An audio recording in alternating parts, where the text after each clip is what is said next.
Mazmur 137. Di tepi sungai-sungai Babel. Di tepi sungai-sungai Babel, di sanalah kita duduk sambil menangis, apabila kita mengingat Sion. Pada pohon-pohon gandarusa di tempat itu, kita menggantungkan kecapi kita. Sebab di sanalah orang-orang yang menawan kita, meminta kepada kita memperdengarkan nyanyian. Dan orang-orang yang menyiksa kita meminta nyanyian sukacita. Nyanyikanlah bagi kami nyanyian dari Sion. Bagaimanakah kita menyanyikan nyanyian Tuhan di negeri asing? Jika aku melupakan engkau, hai Yerusalem, biarlah menjadi kering tangan kananku. Biarlah lidahku melekat pada langit-langitku, jika aku tidak mengingat engkau. Jika aku tidak jadikan Yerusalem puncak sukacitaku. Ingatlah ya Tuhan, kepada Bani Edom, yang pada hari pemusnahan Yerusalem mengatakan, runtuhkan, runtuhkan sampai ke dasarnya. Hai putri Babel, yang suka melakukan kekerasan, berbahagialah orang yang membalas kepadamu perbuatan-perbuatan yang kau lakukan kepada kami. Berbahagialah orang yang menangkap dan memecahkan anak-anakmu pada bukit batu. Sebab inilah berita yang telah kamu dengar dari mulanya, yaitu bahwa kita harus saling mengasihi, bukan seperti Kain yang berasal dari si jahat dan yang membunuh adiknya. Dan apakah sebabnya ia membunuhnya? Sebab segala perbuatannya jahat dan perbuatan adiknya benar. Janganlah kamu heran, saudara-saudara, apabila dunia membenci kamu. Kita tahu bahwa kita sudah berpindah dari dalam maut ke dalam hidup, yaitu karena kita mengasihi saudara kita. Barang siapa tidak mengasihi, ia tetap di dalam maut. Setiap orang yang membenci saudaranya adalah seorang pembunuh manusia. Dan kamu tahu bahwa tidak ada seorang pembunuh yang tetap memiliki hidup yang kekal di dalam dirinya. Demikianlah kita ketahui kasih Kristus, yaitu bahwa ia telah menyerahkan nyawanya untuk kita. Jadi kita pun wajib menyerahkan nyawa kita untuk saudara-saudara kita. Barang siapa mempunyai harta duniawi dan melihat saudaranya menderita kekurangan, tetapi menutup pintu hatinya terhadap saudaranya itu, bagaimanakah kasih Allah dapat tetap di dalam dirinya? Anak-anakku, marilah kita mengasihi bukan dengan perkataan atau dengan lidah, tetapi dengan perbuatan dan dalam kebenaran. Keyakinan di hadapan Allah. Demikianlah kita ketahui bahwa kita berasal dari kebenaran. Demikian pula kita boleh menenangkan hati kita di hadapan Allah. Sebab jika kita dituduh olehnya, Allah adalah lebih besar daripada hati kita, serta mengetahui segala sesuatu. Saudara-saudaraku yang kekasih, jikalau hati kita tidak menuduh kita, maka kita mempunyai keberanian percaya untuk mendekati Allah. Dan apa saja yang kita minta, kita memperolehnya daripadanya, karena kita menuruti segala perintahnya, dan berbuat apa yang berkenan kepadanya. Dan inilah perintahnya itu, supaya kita percaya akan nama Yesus Kristus anaknya, dan supaya kita saling mengasihi sesuai dengan perintah yang diberikan Kristus kepada kita.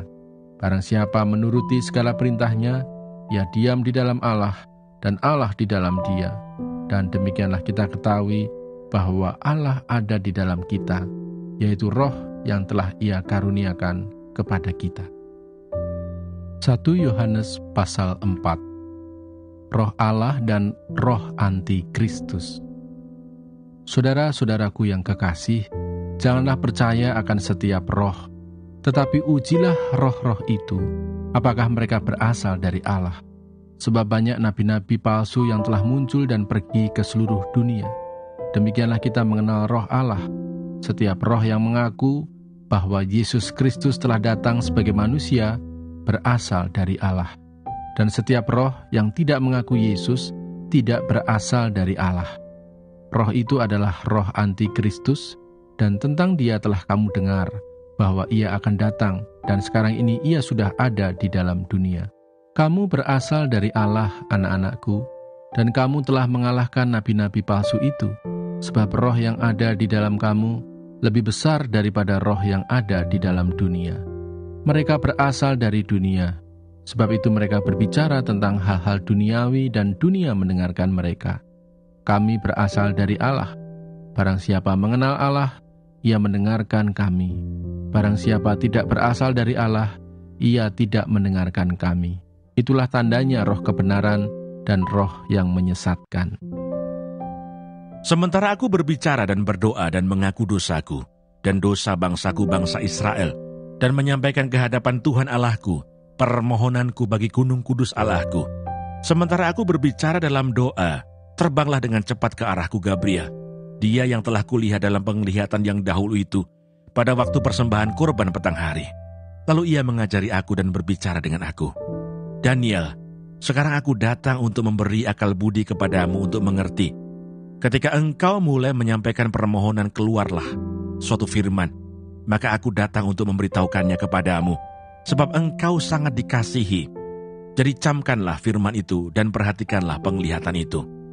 70 kali 7 masa telah ditetapkan atas bangsamu dan atas kotamu yang kudus, untuk melenyapkan kefasikan, untuk mengakhiri dosa, untuk menghapuskan kesalahan, untuk mendatangkan keadilan yang kekal, untuk menggenapkan penglihatan dan nabi, dan untuk mengurapi yang maha kudus. Maka ketahuilah dan pahamilah, dari saat firman itu keluar, yakni bahwa Yerusalem akan dipulihkan dan dibangun kembali sampai pada kedatangan seorang yang diurapi, seorang raja. Ada 7 kali 7 masa dan 62 kali 7 masa lamanya kota itu akan dibangun kembali dengan tanah lapang dan paritnya, tetapi di tengah-tengah kesulitan. Sesudah ke-62 kali 7 masa itu akan disingkirkan seorang yang telah diurapi, padahal tidak ada salahnya apa-apa. Maka datanglah rakyat seorang raja memusnahkan kota dan tempat kudus itu, tetapi raja itu akan menemui ajalnya dalam air bah. Dan sampai pada akhir zaman akan ada peperangan dan pemusnahan seperti yang telah ditetapkan. Raja itu akan membuat perjanjian itu menjadi berat bagi banyak orang selama 1 kali 7 masa. Pada pertengahan 7 masa itu, ia akan menghentikan korban sembelihan dan korban santapan. Dan di atas sayap kekejian akan datang yang membinasakan, sampai pemusnahan yang telah ditetapkan menimpa yang membinasakan itu. Daniel pasal 10. Penglihatan Daniel di tepi sungai Tigris. Pada tahun ketiga pemerintahan Kores, raja orang Persia, suatu firman dinyatakan kepada Daniel yang diberi nama Belteshazzar. Firman itu benar dan mengenai kesusahan yang besar. Maka dicamkannya lah firman itu dan diperhatikannya lah penglihatan itu. Pada waktu itu aku, Daniel, berkabung 3 minggu penuh. Makanan yang sedap tidak kumakan. Daging dan anggur tidak masuk ke dalam mulutku. Dan aku tidak berurap sampai berlalu 3 minggu penuh. Pada hari ke-24 bulan pertama, ketika aku ada di tepi sungai besar, yakni sungai Tigris, kuangkat mukaku lalu kulihat. Tampak seorang yang berpakaian kain lenan dan berikat pinggang emas dari Ufas. Tubuhnya seperti permata Tarsis dan wajahnya seperti cahaya kilat. Matanya seperti suluh yang menyala-nyala. Lengan dan kakinya seperti kilau tembaga yang dikilap, dan suara ucapannya seperti gaduh orang banyak. Hanya aku, Daniel, melihat penglihatan itu. Tetapi orang-orang yang bersama-sama dengan aku tidak melihatnya, tetapi mereka ditimpa oleh ketakutan yang besar. Sehingga mereka lari bersembunyi, demikianlah aku tinggal seorang diri. Ketika aku melihat penglihatan yang besar itu, hilanglah kekuatanku. Aku menjadi pucat sama sekali dan tidak ada lagi kekuatan padaku. Lalu kudengar suara ucapannya, dan ketika aku mendengar suara ucapannya itu, jatuh pingsanlah aku, tertelungkup dengan mukaku ke tanah. Tetapi ada suatu tangan menyentuh aku dan membuat aku bangun sambil bertumpu pada lutut dan tanganku. Katanya kepadaku, Daniel, engkau orang yang dikasihi. Camkanlah firman yang kukatakan kepadamu, dan berdirilah pada kakimu, sebab sekarang aku diutus kepadamu. Ketika hal ini dikatakannya kepadaku, berdirilah aku dengan gemetar. Lalu katanya kepadaku, janganlah takut Daniel, sebab telah didengarkan perkataanmu sejak hari pertama engkau berniat untuk mendapat pengertian dan untuk merendahkan dirimu di hadapan Allahmu. Dan aku datang oleh karena perkataanmu itu. Pemimpin kerajaan orang Persia berdiri 21 hari lamanya menentang aku. Tetapi kemudian Mikael, salah seorang dari pemimpin-pemimpin terkemuka, datang menolong aku. Dan aku meninggalkan dia di sana, berhadapan dengan raja-raja orang Persia. Lalu aku datang untuk membuat engkau mengerti apa yang akan terjadi pada bangsamu pada hari-hari yang terakhir, sebab penglihatan ini juga mengenai hari-hari itu. Ketika dikatakannya hal ini kepadaku, kutundukkan mukaku ke tanah dan aku terkeluh. Tetapi sesuatu yang menyerupai manusia menyentuh bibirku. Lalu kubuka mulutku dan mulai berbicara.